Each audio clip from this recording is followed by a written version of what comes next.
doctor Julio Aguilar. He enseñado en la Católica antes, hasta el 2003, 2004 creo, y ahora estoy volviendo después de ese tiempo. En realidad, muy satisfecha de poder realizar este curso con ustedes. Trabajo en el Hospital Honorio Delgado. Vamos a hacer la clase inaugural muy cortita y luego nos vamos a abocar a nuestros temas. Yo solo quiero decirles que bueno, primero bienvenidos al curso y decirles de que el curso de obstetricia y la especialidad de ginecología y obstetricia, como su nombre lo dice y la redundancia vale, es especial. Es especial porque ustedes, sea la especialidad que escojan, siempre se van a encontrar con una interconsulta de lo que es una paciente gestante. Y eso va a marcar la diferencia de lo bueno de especialistas que van a ser ustedes cuando escojan su especialidad y lo logren. En segundo lugar, desde que ustedes sean médicos generales y continúen su carrera como tal, nunca se olviden de preguntar la fecha de última regla cuando están tratando a una paciente mujer, independientemente de la edad que tenga. Y en tercer lugar, decirles que ginecología y obstetricia creo que está encasillada en un curso difícil, en un curso complicado, en un curso complejo, un curso intenso, a veces tóxico, o que pueden tener temor de poder ir a hacer esta rotación, sobre todo en Honorio Delgado. Pero en realidad no es así, porque esta especialidad no es porque sea la mía, sino porque lo he visto a lo largo de mi vida, y realmente es una especialidad que les va a servir muchísimo, y cuando vayan a su serum van a saber qué hacer y van a saber resolver y van a poder contribuir a lo que es disminuir el índice de morbi-mortalidad materna. Entonces los celulares, por favor, por respeto, los guardan. Y nada, pues decirles que bienvenidos, espero que tengan toda la actitud de poder aprender. Ha habido muchos cambios en esta facultad. Nosotros esperamos que sea para bien, queremos trabajar con todo el ahínco y toda la voluntad posible. Los colegas que están ahora ingresando son colegas nuevos que tienen todo el ímpetu de poder enseñar y son médicos que han empezado de residentes y han terminado siendo excelentes residentes. Entonces tenemos una plana docente muy buena, espero que ustedes lo sepan aprovechar. Y finalmente voy a pedir un aplauso para ustedes que estudian esta carrera y que están afrontando este reto, un aplauso para pues, esta universidad que está muy linda, un aplauso para todos los hospitales que los están recibiendo, porque ya no es en todos los países, casi 90% del mundo pueden tener la oportunidad de ver una paciente, de tocar una paciente y de poder entrar de repente en una práctica, sala de operaciones, que eso sí pasa todavía acá en Arequipa, en Perú, ¿no? Y un aplauso también por el integrante o el factor más importante de este curso, que son nuestras pacientes. Y por los docentes que también van a estar de la mano con ustedes. Cualquier dificultad, cualquier problema que tengan, comunicarnos. Así que por favor, un aplauso fuerte. Y por último, no sé cómo se haya llevado el curso anteriormente, pero siempre la formación debe ser académica, integral, académica en el aspecto emocional y también en la parte de respetos, guardan respetos. Cualquier problema que ustedes tengan, tienen los coordinadores, tienen a su delegado en primera instancia, tienen a los coordinadores y todo lo que necesiten se tiene que realizar por comunicado escrito, dirigido a los coordinadores y nosotros veremos si queda en esa instancia o pasa más allá. Sé que hay alumnos que no están asistiendo y tampoco me parece justo que se pongan notas que no les corresponden, entonces si tienen contacto con ellos, ya Fernando conversaré con él, tienen que ponerse en contacto y comunicarse. No puede ausentarse a alguien así nomás porque sí, ¿ok? Si eso les parece estricto, lo siento mucho. Si duró poco por tratar de manejar esto y poner orden, pues también no hay ningún problema. Entonces vamos a empezar hoy día con la clase de la historia clínica perinatal base. En realidad, este instrumento que tenemos en ginecología y obstetricia es el instrumento más ¿no se me entiende? ¿Me puedes ayudar?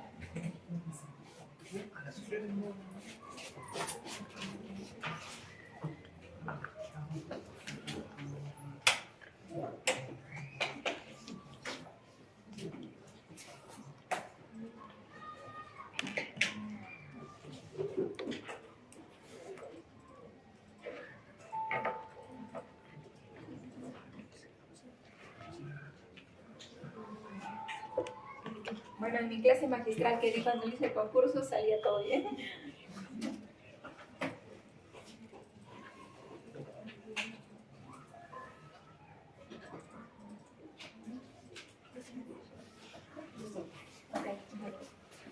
Como les decía, es el instrumento más importante en lo que es ginecología obstetricia, en este caso obstetricia.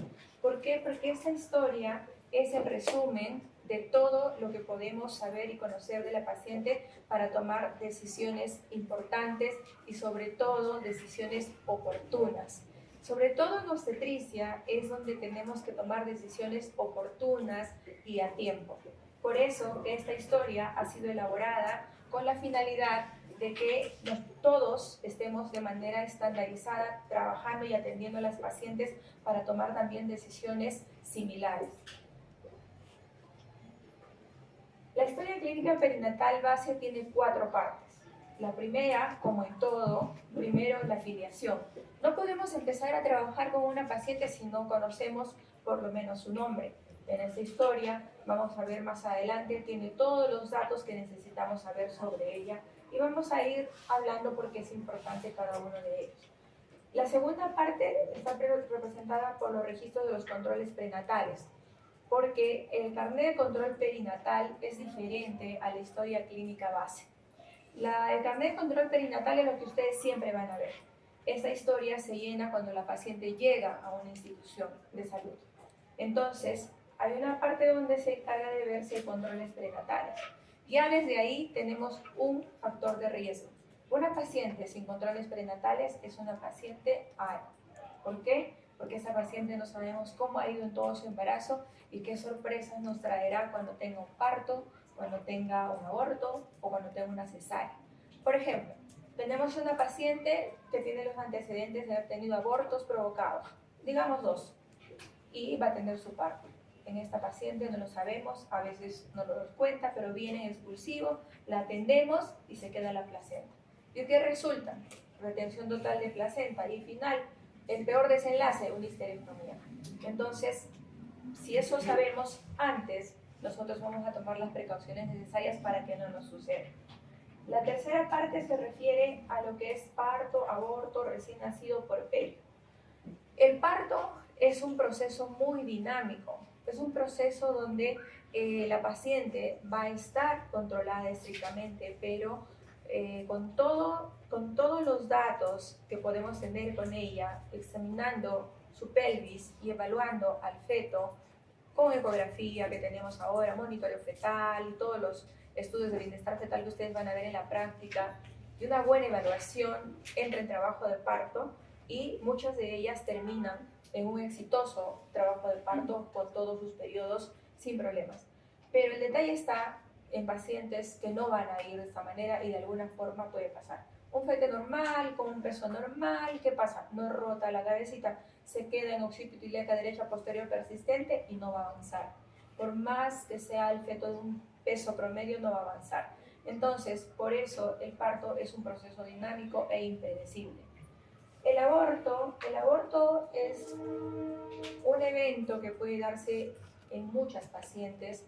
Por eso es que la recomendación actual es que toda paciente debe tener un control preconcepcional. Todas las condiciones físicas de una mujer han cambiado muchísimo por diferentes motivos. Uno de ellos, el estrés. Entonces, tenemos que tener pacientes que mejor se controlen antes que se embaracen a cuando ya estén embarazadas. Que si están embarazadas, que se controlen lo más pronto posible. Luego vemos lo del puerperio y del recién nacido. El recién nacido nosotros tratamos de que sea un recién nacido en las mejores condiciones, pero también que sea atendido en el mejor lugar, ¿no? Se atienden partos acá en centros de salud y en hospitales. Entonces, cuando estamos en un centro de salud tenemos que tener esta historia bien llenada y revisarla muy bien para saber que esa paciente puede ser atendida en un primer nivel o en un segundo nivel. Pero si no, referirla a un tercer nivel. Justo el día de ayer he estado de guardia diurna y me ha llegado una paciente chocada, presión palpatoria 50, desamácola porque hizo retención de placenta y poco y se muere. La paciente ahora está en UCI, está intubada, bueno, va a sobrevivir, pienso, ha sido atendida rapidísimo, pero se atendió en un lugar donde no debía, porque era una paciente que tenía antecedente de 2 abortos. Entonces, hay cosas que se pueden pasar, pero por eso, aquí insisto, esta historia tiene que ser muy bien revisada. En la parte del puerperio, tocando a la misma paciente, el puerperio también es un periodo impredecible, pero cuanto más sepamos de la paciente, cuando tengamos una historia bien llenada, pues menos problemas vamos a tener, ¿no? Tenemos el puerperio inmediato, el puerperio mediato, y la paciente siempre debe ser evaluada las 3 primeras horas en observación estricta para ver la retracción uterina, para ver cómo está la madre en cuanto a funciones vitales. Y eso también ya lo van a ver en las siguientes clases y prácticas, cómo se hace este control. Y cuarta parte, que es el egreso, ingreso, las indicaciones, el alta, la epicrisis. Y al momento de dar el alta, no olvidarse siempre de dar las indicaciones de factores de riesgo de la paciente y indicarle cuáles son los signos de alarma para retornar a emergencia. Si tiene fiebre, sangrado, escalofríos, mamas duras. A veces no les explicamos, pero es importante y la paciente ya viene con un absceso de mama, como hoy día tuvimos que entrar a sala en la mañana. ¿Okay? Y en epicrisis que vaya todo lo que se ha hecho a la paciente y en su nota de alta también y en su hoja de contrarreferencia igual, porque ella va a ir a su centro con esta información para que sepan si la vuelven a consultar con nosotros o se quedan con ella. Durante el trabajo de parto, la paciente puede tener 2 indicaciones, que vaya a parto vaginal o que vaya a parto por cesárea. Eso también va a quedar registrado en la historia. Si es una paciente que ha ido a cesárea, es un proceso quirúrgico que ya lo van a leer también y estudiar, y cuando hay parto puede tener un proceso que se llama, o un procedimiento que se llama inducción o conducción. ¿Hay diferencia en este término? Sí. Inducción es cuando la paciente no ha pasado los 4 centímetros y no tiene muy buena dinámica o nunca ha empezado a dilatar, y se pone inducción para que la paciente inicie el trabajo de parto por ciertas indicaciones, dentro de ellas que la gestación ya sea prolongada, más de 41 semanas. Y la conducción es cuando la paciente ya tiene más de 4 centímetros y no continúa, hace una hipodinamia secundaria, el útero se cansa, y con una evaluación previa se puede indicar la inducción, y para esto se usan medicamentos. Y estos medicamentos deben quedar registrados en la historia. ¿Por qué? Porque hay medicamentos que se pueden usar como oxitocina, misoprostol y diferentes tipos de medicamentos que debemos saber que se usó en la paciente. Acá tenemos la historia, espero que la puedan ver bien. En la parte superior tenía lo que les mencionaba, ¿no? Que es la afiliación, domicilio, nombre, localidad, es muy importante para saber qué grado de accesibilidad geográfica tiene la paciente mientras la estamos controlando. Fecha de nacimiento, la edad de la paciente. Y acá en la parte superior, no sé si están viendo lo que estoy señalando. ¿Me están viendo? ¿No? En la parte de acá tenemos señalado la edad. Pacientes menores de 15 años, mayores de 35 años. Es importante, y todo lo que ustedes ven en esta historia en color amarillo son factores que deben estar constantemente evaluados y en alerta. Si es una paciente que es menor de 15 años, es un factor de riesgo. Mayor de 35 años, igualmente factor de riesgo. La raza también es importante porque hay pacientes que por la raza pueden tener más predisposición a hacer enfermedades. Por ejemplo, de raza morena pasa el preeclampsia grave. Luego en el estado civil también es importante porque pacientes que tienen un estado civil sea o no sea casada, lo importante es que esté acompañada por el padre de su hijo, es una paciente mucho más estable emocionalmente y el trabajo de parto de verdad, les digo, lo desarrollan de una manera más adecuada. Luego viene la parte de los antecedentes. En antecedentes se consideran antecedentes familiares, como por ejemplo hipertensión, diabetes, para cuando nuestra paciente tenga 10 o 12 semanas, ya nosotros sepamos que es probable que nos va a hacer una preeclampsia, probable que nos va a hacer una diabetes gestacional, y la dirijamos y la conduzcamos en la dieta, que tiene que cuidarse, controlar bien su peso. En una paciente con antecedentes de hipertensión, indicarle un Doppler de arterias uterinas antes de las 16 semanas para iniciar, por ejemplo, la administración de ácido acetilsalicílico para poder evitar una preeclampsia temprana antes de las 35 semanas. En eso se ha avanzado mucho, se ha disminuido la incidencia de preeclampsia por estos estudios que se pueden realizar. Y luego vienen el Papa Nicolau, colposcopía, y ahí tienen si es que se realizó negativo, positivo si se realizó, y cuando no aplica. No aplica cuando la paciente se ha hecho un Papa Nicolau, digamos, antes de que se embarace, ya lo tiene y tiene menos de un año. También acá se registran todos los exámenes de sangre, la hemoglobina de la paciente, que es muy importante. A ver, yo preguntaría, estás adelante, pues siento. Si tú tienes una paciente que vas a atender y tiene una hemoglobina de 10 y tiene 20, 23 semanas, ¿qué es lo que aconsejarías tú hacer?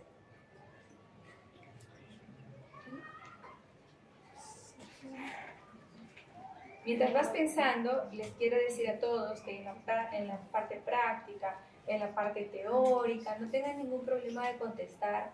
Si dicen algo muy excelente, muy bien, si no lo dicen también, porque nunca se van a olvidar de eso, pero si lo dicen mal tampoco, porque ustedes están estudiando y nosotros estamos para guiar.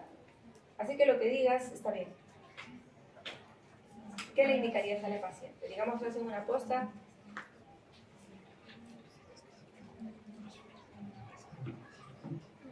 No tengas temor, dímelo. Una transfusión. Tiene razón, una transfusión. Tiene hemoglobina de 10. Antes se hacía transfusión sanguínea a las pacientes que estaban con esta edad gestacional porque ya estamos con 25 semanas y para que recupere su hemoglobina y llegue a una de 12, 13, donde es el nivel ideal de atender a una paciente en trabajo de parto cesárea, es la transfusión. Pero ahora tenemos otra opción, que a esa edad gestacional todavía nos da un poquito de chance para poder usar el hierro sacarato que nos sube la hemoglobina con la administración de 2 ampollas hasta 1.5. Entonces tenemos un poquito más de tiempo. Pero si tenemos a una paciente ya de 37 semanas, 36, 35, no hay opción. Tenemos que transfundir sangre y hay que mandarla al hospital para eso o para administración de hierro sacarato. ¿Okay? Muy bien. Les mencioné la parte de los controles prenatales.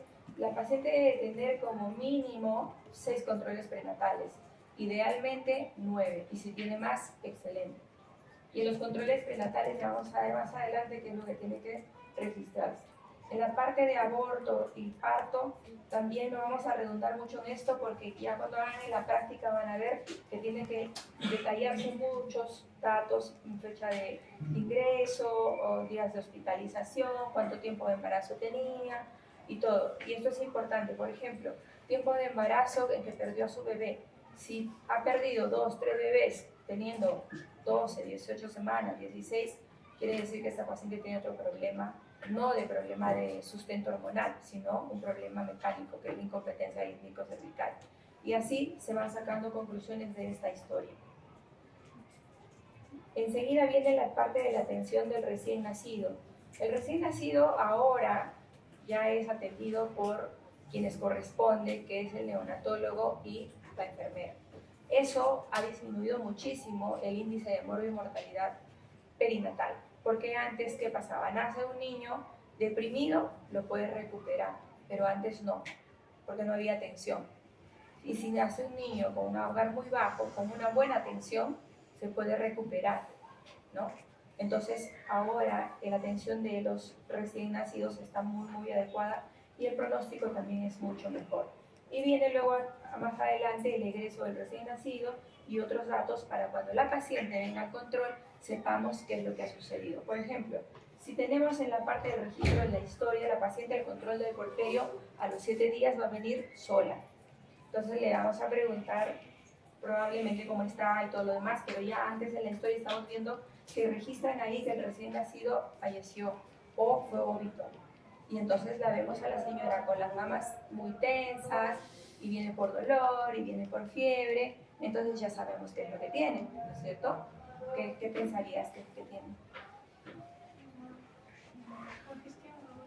Una congestión mamaria con lo que se empieza, y esto va a seguir con una mastitis, puede seguir con un absceso, ¿no? Entonces vamos a actuar bien con la paciente y vamos a bloquear la secreción de la producción de leche, ¿no es cierto? Y vamos a mejorar la condición. Acá hay un listado, esto va a quedar con ustedes, así que lo van a poder revisar.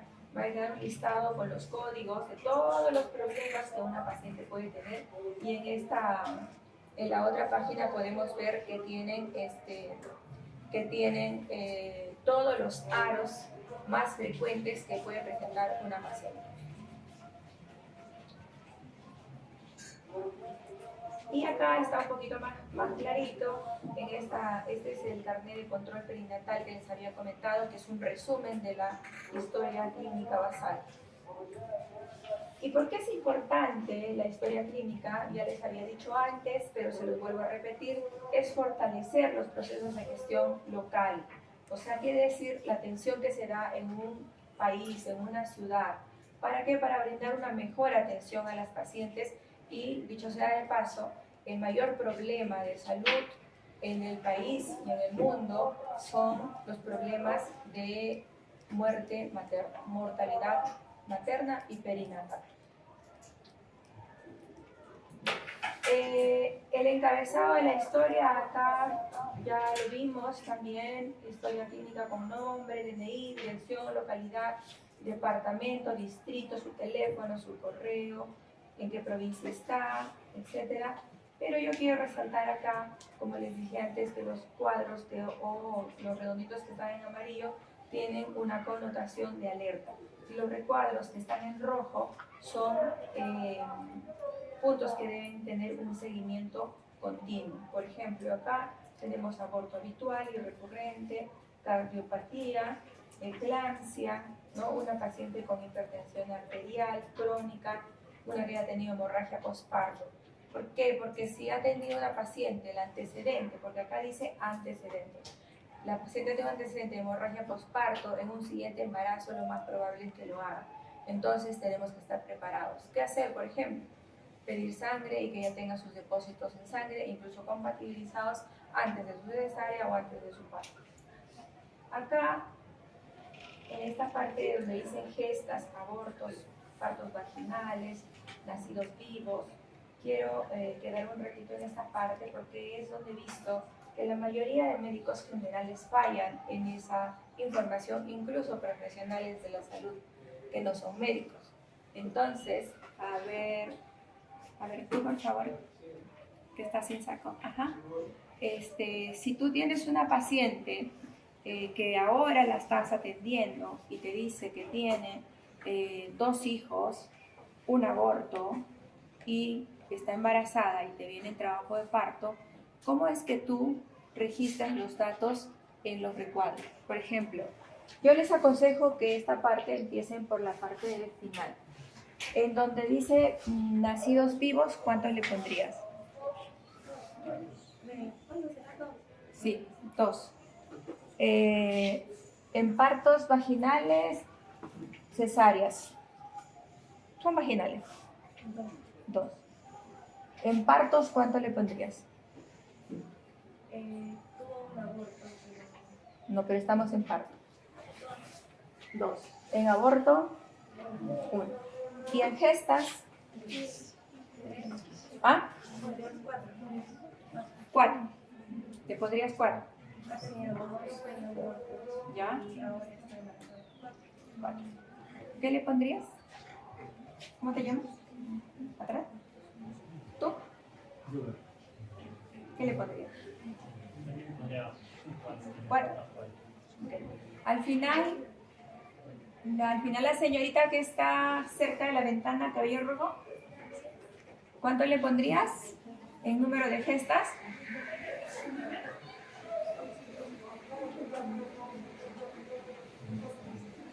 Entonces hay que prestar atención, ¿ok?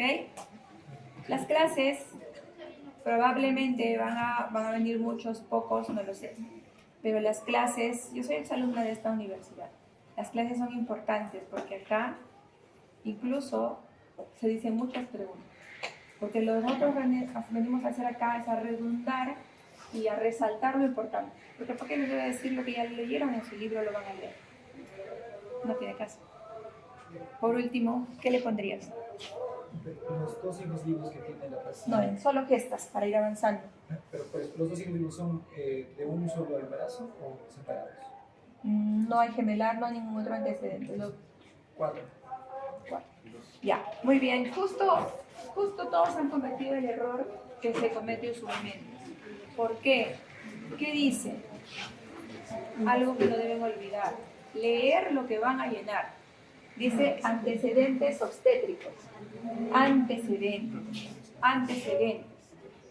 Entonces, en gestas se le va a poner 3, porque no se cuenta la gestación actual. Y eso es pregunta de examen para la residencia. Así que ya no se van a olvidar. Si se equivocaron, no se preocupen. Bueno. En antecedentes hemos hablado en peso y talla. En peso y talla hay algo que es muy importante. Quiero que cambiemos un poco nuestra mentalidad en este sentido, de que la paciente gestante es una paciente gestante y que ella es gestante y no puede tener ningún otro problema. Y eso no es así. La paciente gestante puede tener lupus, puede tener obesidad, puede tener diabetes, puede tener una fractura de fémur, puede tener un accidente, puede tener lo que sea.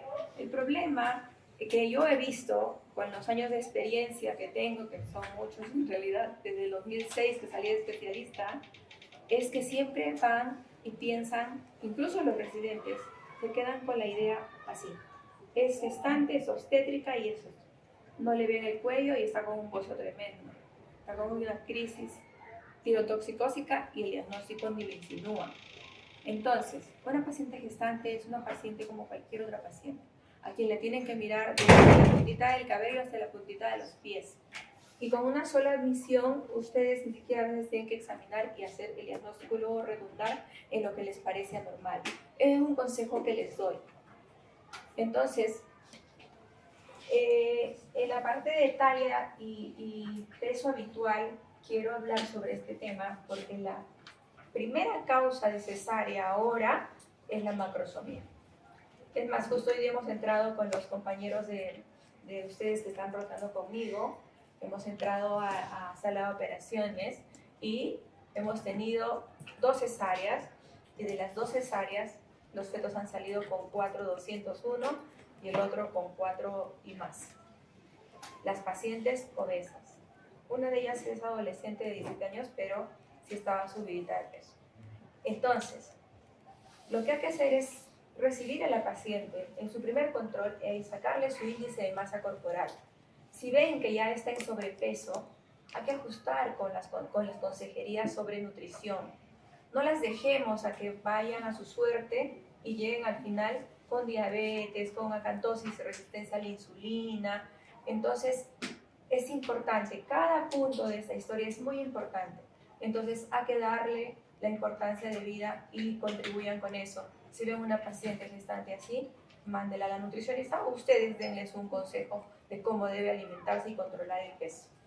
Luego, las vacunas, eso vamos a irlo manejando con la práctica. La fecha de última menstruación. Hay muchas pacientes que vienen con una fecha de última menstruación conocida, otras no conocida, pero ahora ya tenemos muchas herramientas para poder calcular la edad gestacional.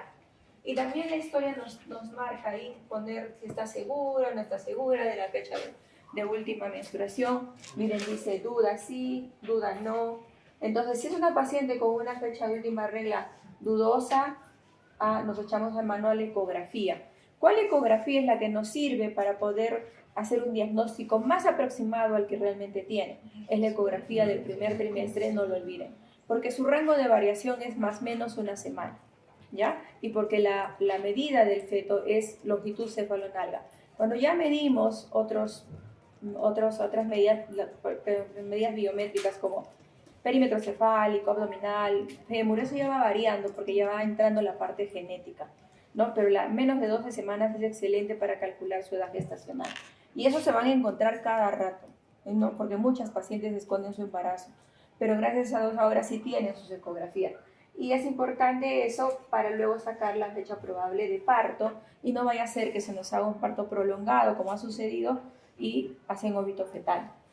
Yo les voy a pedir que se descarguen en su celular un aplicativo para calcular, de repente algunos ya lo tienen, se los voy a pasar con Fernando, para calcular la edad gestacional con fecha de última regla o con ecografía que tenga la paciente, ¿ya? Violencia, siempre preguntar a la paciente cómo va en casa, cómo está. Los exámenes de laboratorio, como hemos conversado, son importantes. No hemos hablado de hemoglobina y hay muchos otros más que lo irán viendo también en la práctica. Acá el día de hoy es presentarles esa historia, darle la importancia de vida y yo ponerme a hablar de cada caso, pues me va a ser, no lo voy a aburrir, se van a dormir. Sobre esto ya hemos hablado y acá yo quiero resaltar la parte de la instrucción de la madre. Es tan importante este punto, es tan importante, ¿por qué? Porque no vamos a poder tener una conexión médico-paciente si nosotros no sabemos el grado de instrucción de la paciente. Porque, como les decía en la mañana o ayer, ¿qué tal si tú le dices a una paciente analfabeta, sabes qué? Tienes ruptura prematura de membranas y te voy a hospitalizar? La paciente le estás hablando en chino. Entonces tú le tienes que decir, es que se te rompió la fuente y por eso te tienes que quedar, ¿no? A una paciente de grado superior ya le puedes explicar. E incluso así hay pacientes que no entienden. ¿Por qué? Porque pues a veces están nerviosas o qué sé yo. Y aquí entra la parte donde nosotros tenemos que ser muy empáticos. Y la paciente gestante es muy, muy sensible. ¿Por qué? Porque como vamos a ver en la siguiente clase, los cambios que se producen en ella son muchos.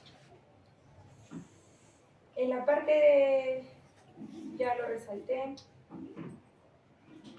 hemos hablado sobre esto también. También les he explicado sobre las gestas de antecedentes obstétricos. Los datos importantes de la gestación anterior, como les dije, también son importantes. Paciente que, por ejemplo, hace retención de placenta en su parto anterior, pues ay Jesús, tenla ahí controladita y mírala hasta que sale el bebé y salga la placenta y salga todo, porque en segundos se choca la paciente que tiene retención de placenta, porque es tanto el flujo sanguíneo a nivel de útero en el momento del parto que se descompensa. Y si tú estás en otro lado y te llaman hasta ese tiempo, ya sangró. ¿Cuánto es el sangrado en un parto vaginal? En promedio, 500 centímetros cúbicos. En una cesárea, 1000. Pero nosotros buscamos a que sea mucho menor. Y realmente lo estamos consiguiendo, pero ha sido un trabajo arduo y también aumento de personal. Aquí donde dice tipo de aborto, si la gestación anterior culminó un aborto, marcar con un aspa, si es que tuvo para el diagnóstico de aborto. El no aplica se marcará cuando la gestante es primigesta, no habiendo antecedentes de gestación previa. ¿Por qué lo resalto esto? Porque muchas veces, como la paciente no tuvo aborto, pues entonces lo dejo vacío. No, todo cuadradito o redondito que hay tiene que ser llenado.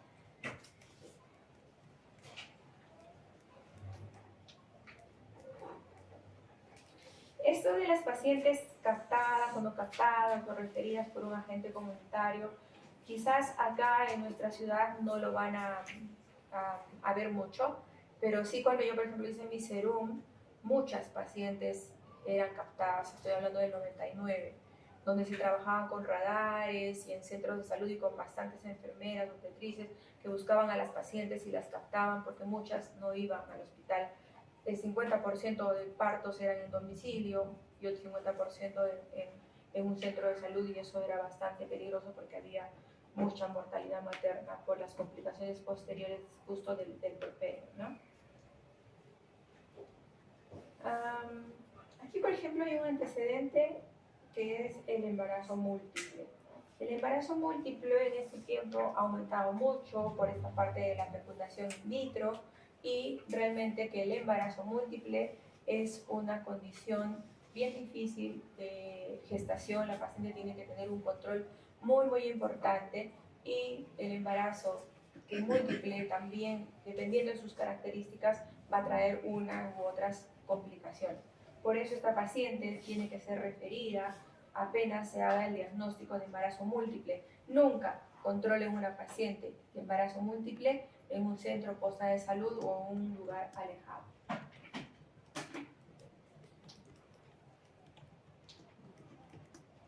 La vacuna antitetánica, muchas veces les van a preguntar sobre la vacuna antitetánica.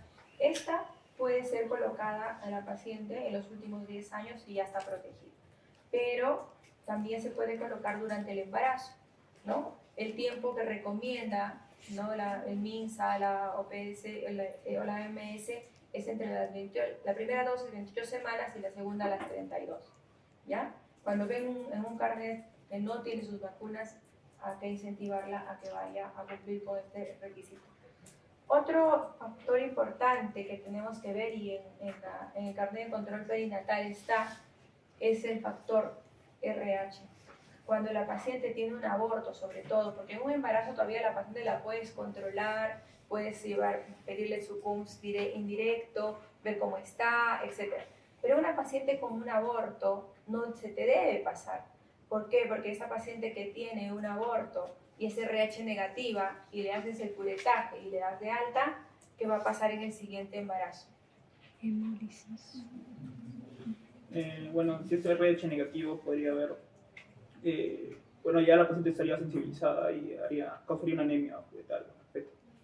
La paciente se sensibiliza y lamentablemente muchas veces no nos damos cuenta de este detalle. Por eso, otra vez más, esta historia es muy importante revisarla al detalle, ¿ok?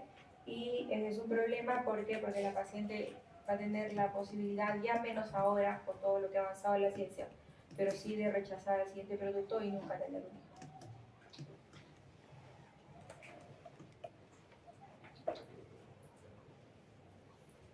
Acá, en los antecedentes ginecológicos, la fecha de última regla también es otro error que se comete muy frecuentemente. O sea, cuando tú le preguntas la fecha de última regla a una paciente, tienes que considerar el primer día de la última menstruación. Porque tú le dices fecha de última regla y la paciente te dice el 15 de marzo. Y tú le dices, pero fue que empezó tu regla o que terminó. Como dice fecha de última regla, ella entiende como que es el último día. Entonces en eso siempre vuelvan a preguntar, ¿es cuando empezó o es cuando terminó? Todas, instruidas o no instruidas, te dicen el último día de su regla. Entonces hay que resaltar eso porque es muy importante. Muchos son 5 días y muchos son 7 días de diferencia.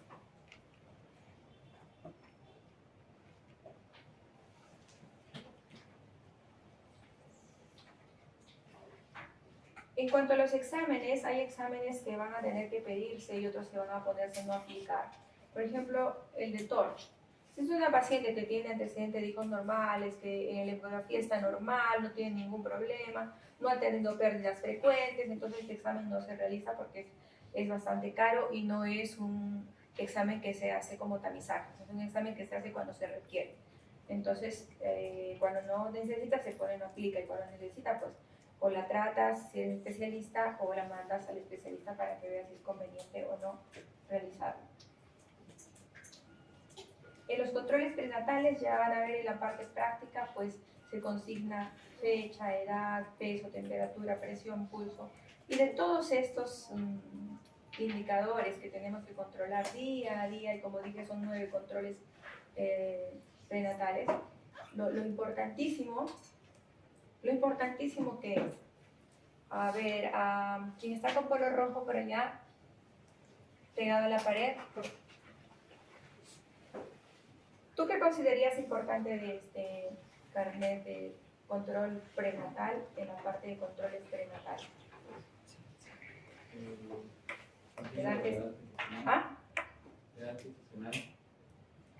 Edad gestacional. Ok. ¿Tú qué considerarías importante de polo verde acá? El peso. El peso. La otra señorita que está con polo verde, chompa verde.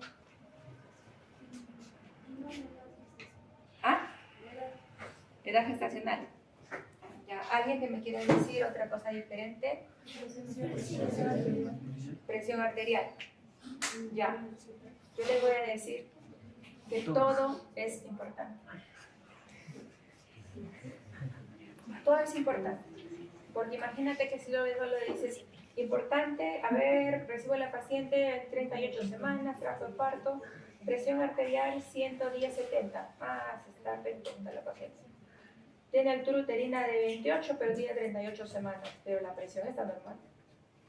Y entonces luego latidos, de pronto 130. Movimientos, se mueve poco. No, pero es importante. La presión está bien, entonces mi paciente está bien. No, no es cierto. Entonces, todos los puntos de acá son importantes, hasta si recibió calcio, si no recibió el ácido fólico en plan de parto, ¿no? ¿Qué piensas tú, a la Fernanda?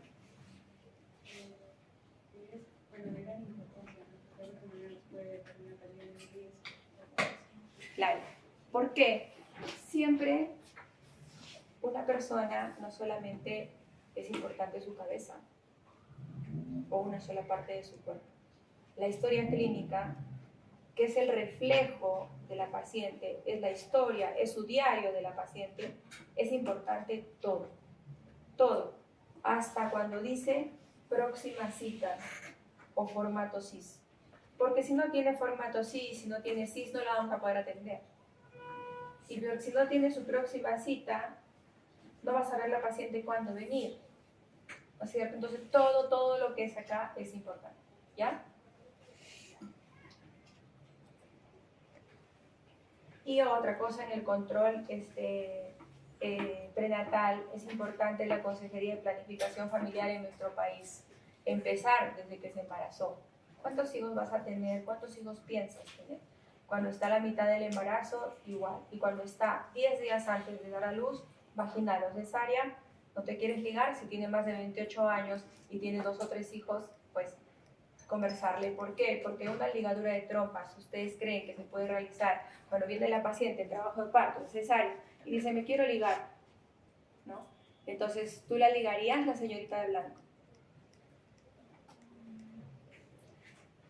De acá, de esta fila. No.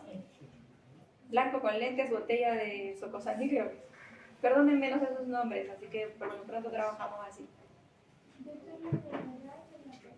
No, acá adelante está.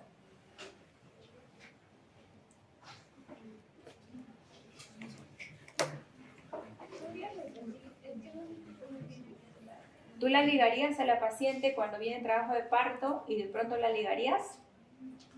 ¿Por qué?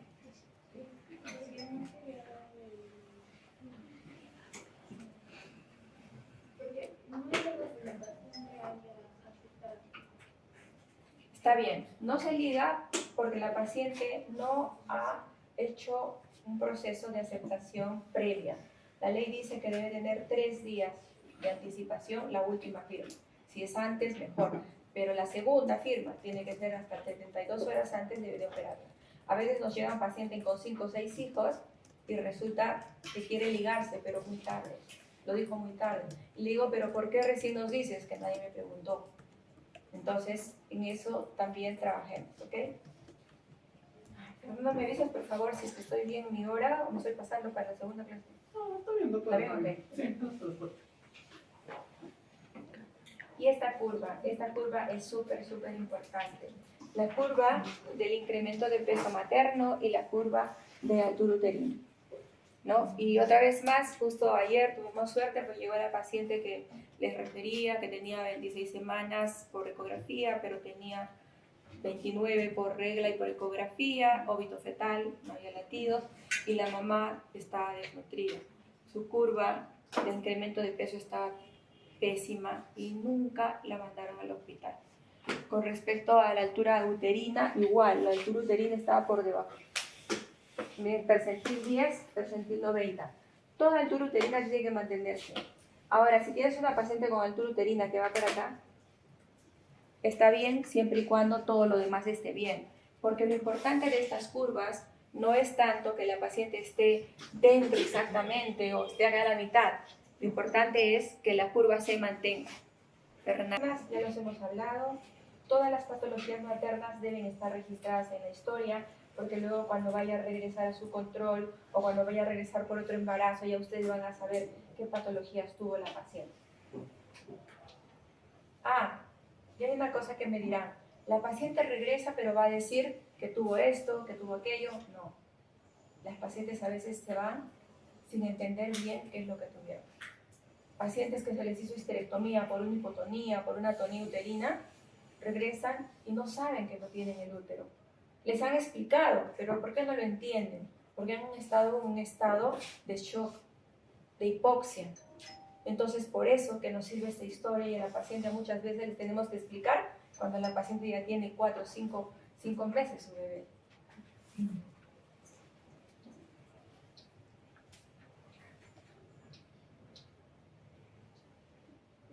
Y finalmente recordemos que un buen registro de datos es el primer paso para tener una información de calidad, relevante y útil para tomar decisiones, como les dije, apropiadas y a tiempo. Esto ya les hablé. Lamentablemente en la obstetricia sobre todo, no les puedo yo hablar de una manera sistemática, ¿no? 1, 2, 3, 4, 5, 6. No les se puede porque es un todo. Y eso más o menos entiéndanlo, y cuando ustedes vean a la paciente obstétrica, ya están viendo su dato de talla, de peso, de altura, de movimiento, de eso, ya están haciendo en su mente un diagnóstico. Eso practíquenlo. ¿Por qué? Porque cuando vienen de otros cursos y cuando también estén en el internado, vienen, por ejemplo, en nuestra rotación, vienen de medicina. Y vienen parametrados de medicina, ¿no? Parametrados de medicina y piensan de esa forma, entonces tenemos que cambiar. Pero si desde estudiantes ya lo practican, pues sí, les va a ir mejor. De internos y para el futuro también.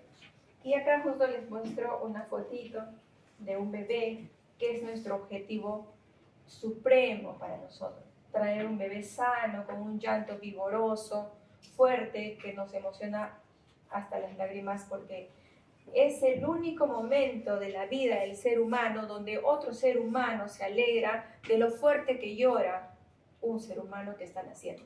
¿Por qué? Porque ese momento y ese llanto es signo de vitalidad. Cuando viene un bebé deprimido, que lo van a ver si es que tienen suerte de entrar a sala o de parto de operaciones, van a ver, y es muy triste. Y es más triste aún cuando ustedes caminan por la calle y ven a una señora con un bebé con un problema mental, retardo mental, y etc. Entonces, ese es nuestro fin supremo en la ginecología y obstetricia, de poder lograr esto y pues cada día tener mejor destreza y con la bendición de Dios poder lograr estos objetivos, y es lo que queremos impartir en ustedes, los médicos, de esta, digamos, de esta época, de este año, de este semestre, ¿no? Si tienen alguna pregunta, con todo gusto, mientras voy cambiando de tema.